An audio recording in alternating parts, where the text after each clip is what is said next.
আসসালামু আলাইকুম। ব্রাজিল এবং ফ্রান্সের ম্যাচ আজ রাত 2টায়। এই ম্যাচ নিয়ে কিছু কথা বলতে আসলাম। ব্রাজিলের শুরুর একাদশ অলরেডি ঘোষণা করেছে। সেখানে গোলকিপার এডারসন,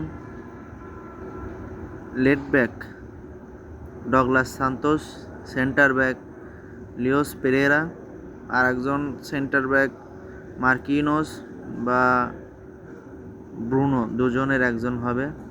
রাইট ব্যাকে ওয়েসলি, ডিফেন্সিভ মিডফিল্ডে ক্যাসেমিরো এবং অ্যান্দা সান্তোস, লেফট উইংয়ে শুরু করবেন Vini junior, অ্যাটাকিংয়ে Mathews Kunia, right উইংয়ে Raphinha এবং সেন্টার ফরওয়ার্ডে জোয়াও পেদ্রো। এখন শক্তিশালী ফ্রান্সের বিপক্ষে ব্রাজিল জিতবে না হারবে সেটা আসলে সময়ই বলে দিবে।